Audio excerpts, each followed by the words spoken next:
India में आजकल divorce के केसेस बहुत ज़्यादा बढ़ते चले जा रहे हैं और बढ़े भी तो क्यों ना। आजकल शादीशुदा रिलेशनशिप में कुछ ऐसे कांड हो रहे हैं जिसकी वजह से डिवोर्स होना पूरी तरह से आम बात हो चुकी है।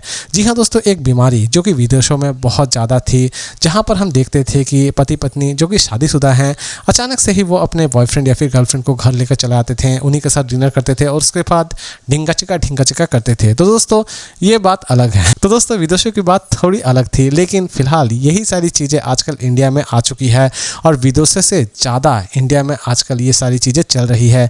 इसी वजह से कोर्ट वालों की हो रही है बल्ले बल्ले और डिवोर्स लेते चले जा रहे हैं हमारे कपल्स। तो दोस्तों कुछ ऐसे ही कॉन्सेप्ट के ऊपर बनाई गई है ये पूरी की पूरी सीरीज़। जी हाँ दोस्तों, मैं बात करने जा रहा हूँ द पॉलीगैमिस्ट वेब सीरीज़ के बारे में, जिसे फाइनली रिलीज़ कर दी गई है नेटफ्लिक्स पर। इसके टोटल 10 एपिसोड रिलीज़ किए गए हैं और हर एक एपिसोड लगभग 31 to 32 मिनट की है।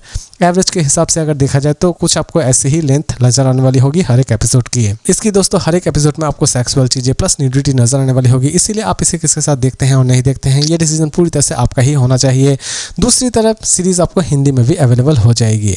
इसकी कहानी की शुरुआत होती है एक ऐसे कपल से जो कि लगभग 20 साल से शादीशुदा हैं, लेकिन अचानक से ही लड़के का दिमाग खिसक जाता है और वो एक लड़की के प्यार में पड़ जाता है और वो अपनी पत्नी को छोड़ देना चाहता है। लेकिन उसकी पत्नी उसे किसी भी तरह से छोड़ना नहीं चाहती है, क्योंकि उसकी पत्नी एक सोशल इन्फ्लुएंसर है और इसी वजह से वो अपने पति को नहीं छोड़ना चाहती है, क्योंकि अगर उसने अपने पति को छोड़ दिया तो हो सकता है कि उसकी इमेज सोशल मीडिया में खराब हो जाए और वो अपने सारे फॉलोअर्स खो बैठे, इवन सारे ब्रांड्स को भी वो गवा बैठे।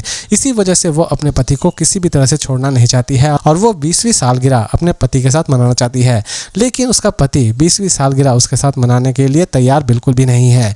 इसी बीच वो लड़की थोड़ी सिटक जाती है और अपने पति पर ही कुछ अजीबोगरीब चीज़ें कर डालती है। जी हाँ दोस्तों, ये चीज़ आपको साफ तौर पे नहीं दिखाई जाएगी, लेकिन पत्नी के दिमाग में सिर्फ यही चल रही होती है कि वो अपने पति को किसी भी तरह से मार देगी। लेकिन लास्ट तक ये पत्नी अपना रिवेंज अपने पति से किस तरह लेती है ये तो आपको इस सीरीज को देखने के बाद ही पता चलने वाली है।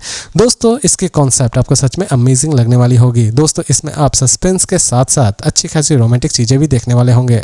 सॉरी दोस्तों, रोमांस के साथ साथ अच्छी खासी सस्पेंस वाली चीज़ें भी देखने वाले होंगे।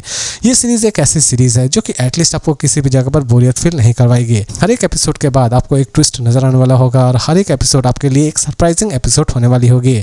सीरीज देखते देखते आप इस सीरीज में कब इन्वॉल्व हो जाएंगे आपको ठीक तरह से पता भी नहीं चलेगा। इस सीरीज को जब भी आप देखें तो एटलीस्ट इसकी एक भी एपिसोड स्किप ना करें, क्योंकि अगर आपने एक भी एपिसोड स्किप कर दी तो हो सकता है कि इस सीरीज को आप ठीक तरह से समझ ही ना पाएं। तो दोस्तों ओवरऑल ये एक ऐसी सीरीज है जो कि एटलीस्ट आपका पैसा नहीं डुबाएगी। इवन अगर आपके पास नेटफ्लिक्स की सब्सक्रिप्शन है तब तो आप इस सीरीज को बिंदास देखिए, क्योंकि ये सीरीज एटलीस्ट आपका 25% नेटफ्लिक्स सब्सक्रिप्शन वसूल कर ही देगी। तो दोस्तों ये सीरीज थी मेरे लिए काफ़ी हद तक अच्छी, इसीलिए मेरी तरफ से इसकी रेटिंग होगी 5 में 3.9 स्टार। लेकिन दोस्तों अगर आप सोच रहे हैं कि सीरीज को हम देखें या ना देखें, दोस्तों इसे देखना ना देखना तो डिपेंड करता है आपके ऊपर। लेकिन अगर आप क्राइम थ्रिलर सीरीज देखना पसंद करते हैं तो ये सीरीज आपके लिए एक अच्छी सीरीज है। तो दोस्तों मिलते हैं फिर से एक नए और इंटरेस्टिंग रिव्यू के साथ।